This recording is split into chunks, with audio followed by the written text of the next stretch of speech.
What up? It's the show off Statik Selektah, and you watching ThisIs50.com. What's up, guys? It's Angel Face, and I have Statik Selektah here. What up? What up? What up? What up? I've been waiting to interview you. You know. I've been here in a minute. No? Everything look familiar? Look a little different? Yeah, same office. Okay. Shout to Fifth. Shout out Fifth. Actually, so we could just start off with that. Cool. How was that? How was that working with Fifth? I see you. Yeah, we rest in peace, Chris Lighty. Shout to James Cruz. I mean, I was doing Violator Street Team about a year before Get Rich or Die Trying came out, all the way till like after the movie came out, which was years later. And those were some real crazy times, like really crazy times. Some good memories. Yeah, like we were moving over 10,000 CDs a week in the streets. Just like you couldn't keep like G-Unit CDs. You couldn't keep them. Kids would swarm. Then we had the rap trucks and all that, and they would just like. This is up in Boston at the time. I did all the Northeast marketing, but like shout out to Street Elements as well. But like it was just such a crazy time. I don't think we'll ever see in hip hop ever again. I don't think so either. When that album came out, no album sold that much since then, and it's like that was just like the pinnacle of like New York hip hop. But it was still Dr. Dre and Eminem, but it was just everything coming together, and it was that album's at like 13 million right now. So how did that feel being part of that era? It was just great, man. Like seeing Fifth go from basically getting blackballed when he got shot. No one wanted to mess with him, and like reinvented himself and becoming the biggest thing in the world. It's like you don't see that much in hip hop. He's like the first rapper to really do that. And then cats like 2 Chainz took his. Took that kind of inspiration and reinvented themselves. But only a couple of them done it like that. You know what I mean? Once a rapper falls off, it's usually quiet. Yeah. Well, I see you have a history of working with a huge list of great talent, from Nas, Raekwon, Joey Badass, to name a few. How does that, like, first of all, do you like hand select who you want to work with?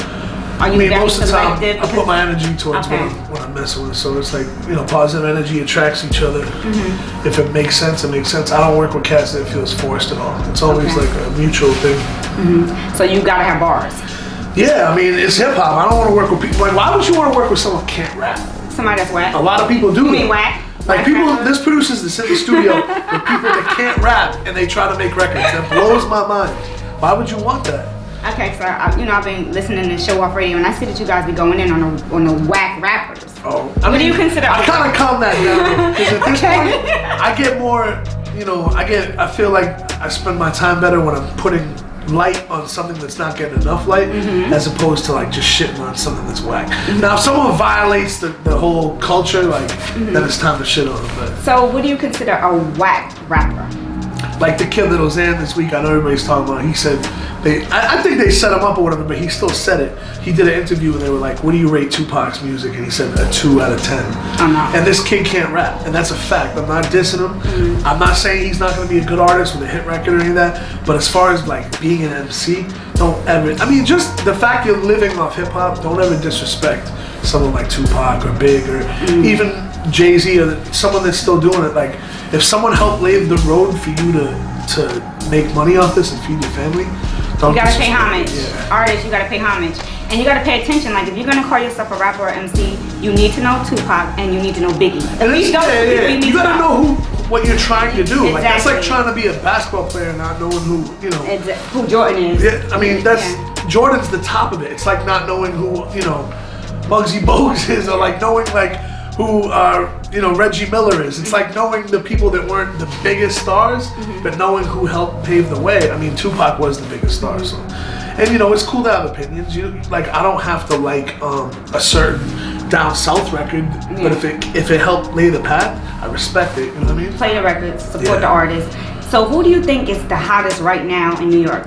The hottest rapper in New York right now? Who is the hottest rapper in New York right now? Jay-Z. In your opinion? Jay-Z? Because Jay-Z was the only cat that's going to drop an album and do $1 million in the first couple of weeks. Like, no one else is going to do that. Okay, so who's your top 5 lister? Let's go with that. Of people alive? Right now. I still put Nas in my top. Like, Nas is top 3. But, I think when he drops the album, he's been taking his time with it. I've heard some things. When he drops, and I'm talking about MCs. No order. Joey, Jay-Z, Nas, rapping, New York City. Let me on Notch. What am I missing? What about the new generation? Is there anybody in the new generation that you might feel like they have potential, and how would what do you consider? Joey's still new. He's 23. Okay, Joey's still new. Joey Badass is dope too, by the way. I'm a huge fan of that. Joey's the greatest rapper under 30 years old in New York City. That's a fact. So if there was an artist that we say, okay, they might not have as many bars, but you see that they have potential, how would you mold that artist? I mean, Conway's amazing, but he's not from New York City. Okay. Like, I'm talking about New York City. It's hard right now. There's a lot of similar records that they're just not bars to me. You know they're not up to the standards. Davey spits bars. Davies is on my. So we gotta Dave spits. We gotta do a different list. They gotta be like cats under the age of like 30 years old or something. I think Dave's close to that. Okay. So you mentioned Jay, and shout out Jay. That's just a whole nother level. That's the greatest. Artist. So how did you wind up getting to Rock Nation? How did that work out? How did that transpire? It's just I needed the next step up from management, and I was looking for it, and I met, shout out to Christy and Brian. They brought me in, everybody at the Rock was with it, and we made it happen. Like, it was really like 1, 2, 3. It took a little while, because lawyers and all that, but we've been going a lot of things in the works, a lot of surprises really. So a lot of surprises. Yeah, I'm really stepping outside my regular comfort zone to do some new stuff. Okay, so I see also that to me, I call you you're like international. I was doing research on your page, you're in Hawaii, you're in Paris. How does that feel to be all over the world, and you DJing, and you DJing for all these Mobb Deep, these artists that people really love and have a huge fan? I never DJed for Mobb Deep. Prodigy's fan. That was Summer Jam. Yeah, we brought them out at Summer Jam. You're right. Okay. So technically, Hold up. I DJed for Prodigy and half. But I've DJed for Prodigy 100 times. Okay. But as far as Mobb Deep, I think that's the only time I ever actually DJed. Summer Jam, we brought them guys, I know my shit. It was their last performance in New York City. Prodigy passed 4 days later. Rest in peace, my brother. Rest in peace, Prodigy. How did that affect you? Because I was, looking, and I was noticing that a lot of your close friends who are in the music industry, I was looking, and you were like, wow, rest in peace. This person, Sean rest Price, in peace. This Combat Jack, Blue Ray, Prodigy, Capital Steez, a lot of we've lost a lot of people through these years. Fife, and gotta keep going doing it for them. We lost a lot of greatness in the last couple of years. So the Global Spin Awards. Yeah. Congratulations. Thank you. I didn't think I was gonna win it, but you had no idea. It's my 5th year being nominated, so it feels good to be got it finally. And shout out to Harley. Yeah, shout out to Harley. She is adorable. That's his daughter, guys, by the way. She is precious. Thank you. That was really cute. She was watching the award, and she's like, oh yeah, I shot her out first before anyone. It's really for her. And I see you dedicate a lot of your music and things to her. Yeah, everything. She's executive producer on my album. Nice. Her Heartbeat was on my last album, and then this one she set off the album. But she's like, why I do all this. So you start looking at life different when you start losing all your friends, especially at a certain age. Prodigy, Fife, Sean, they were all around a certain age, and I'm less than 10 years under that. So you start to think differently, move differently, eat better, try to lose some weight, try to and set the future too. Instead of wilding out, try to set things up that are gonna pay later. You know what I mean? Investments, equity, yeah, exactly. And I see like Eminem, he has a great relationship with his daughter too. He always dedicates to his daughter. How is that working with Eminem? Because that's huge, by the way. I mean, I've been on. Salute to M, shout out to Paul, the whole Shady staff. I've been on Shade45 for going on 13 years now. Okay. So, we got millions of listeners through there. It's been really fun. And the fact that I produced 2 records for M and got a plaque like that, I feel is great. Because I've been an M fan since late '96, before he signed Aftermath and all that. I've watched the whole career, and it just feels good to be part of it. Wow, is it surreal when you work with because your track record is extensive. It's a lot. I was looking and I'm like, wow, he did this many records. Does it just feel normal to you? How does that feel?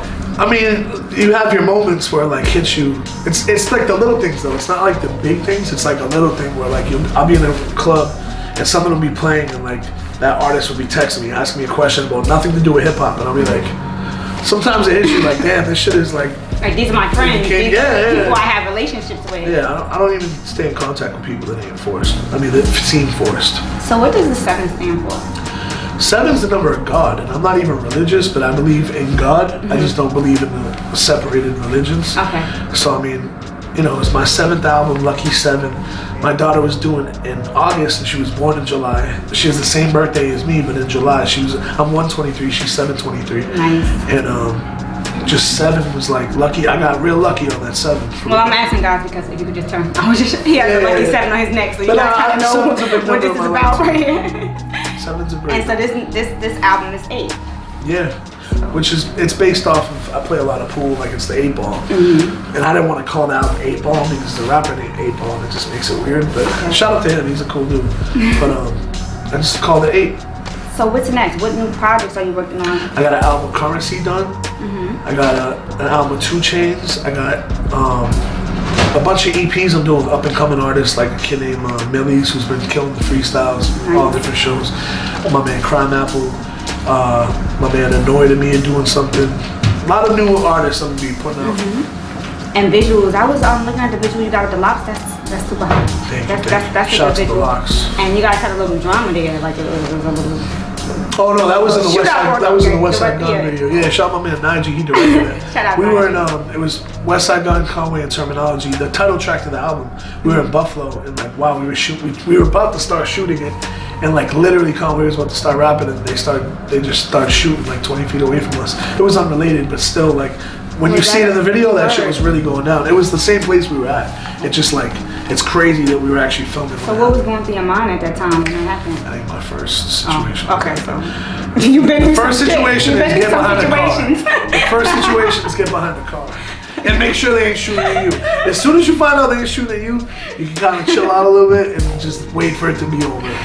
So what advice would you give to like these up and coming producers? Because I feel like with social media, and you probably could agree, like a lot of people think like they could just be a producer. Social media is a cheat code DJ. or it's a jinx because it can ruin you or you can cut a lot of corners. Like there's a lot of times, you know, people just might DM somebody or hit someone up at the right time and like jump a couple steps. It happens sometimes it doesn't. I've had rappers that like, you know, I get 100 songs sent to me a day. Last week I got 5,000 records sent to me. That's a 5,000 records? I messed up and I was like, I'm looking for new artists and I put my email there. They shut my email down. That was a bad idea. I shouldn't have done it that way. But anyway, on a regular day I get over 100 songs. So it's like, if someone DMs me, it's hard to really, you know, take time to listen to it as opposed to every other way I get it. And once in a while, like I'd say one out of every like 5,000, I might end up working with the person or like play the record on the radio or whatever. So it could be timing, but that's not, if you put your whole gamble on social media, you're bugging. You need to go out there in the real world. If somebody wanted you to like listen to their music, and what's the best way to get you to listen to their record? And to get try to get a buzz going, not this huge thing, but like even if you have people talking about you, where you make a relationship with so-and-so and they tell me, or like, there's ways of doing it the right way, but people think they're gonna go like this. Completely unheard of. SoundCloud has 200 plays. Now I'm on Shade45. It doesn't work like that. Like there has to be some legwork in between. And everybody got their own way of doing it now because we're in 2018. Yeah. They used to be like you had to press vinyl, get it to the DJs, make it on the mixtapes, work college radio. All that's out the window now. It's kind of like a cheat sheet now. Like who you know. It sucks because it's like these new cats will never know the feeling of putting, like, not complaining about the work. The work was fun, but like the feeling of like feeling like accomplished. Yeah. Now someone can put out one record, blow up overnight, sign a $10 million deal, and be unheard of the next year from now. It never got that 10 million, by the way. When you hear someone got $10 million, it's a $10 million deal. They gotta fulfill certain things. If your second single don't pop, you just walked out there with a couple of $100,000, you're broke because your lawyer, your manager, and everybody involved got all your money and now you're gone. So like, it's a fake story. It's like storytelling that the industry tells people, or like even their other rappers tell other rappers like, yo, I got this much money, and it's all bullshit. Yeah. It really is. So what advice would you give to the artist that's trying to come up, get out there, like? Whatever made you want to rap in the first place, or sing, or whatever you do, keep that love for it, and never do something that the 15-year-old you would not want you to do. You know what I mean? Like, try to make yourself proud first of all, because if you're doing it for other people, you already lost. Yeah, if you're doing it for other people, then it's just not really authentic. It's about the love. Yeah, it's about the love for the game. So thank you so much, Statik. Thank you for coming. I'm so excited. I'm really a fan of your music and your work. You want to shout out just a Shade45, shout out to shout out to everybody just doing what they love out there, man, keeping this culture alive. Shout out to every little kid watching this that really puts time in their bars, and shout out to all the real DJs, producers, everybody. Appreciate you guys. Thank you.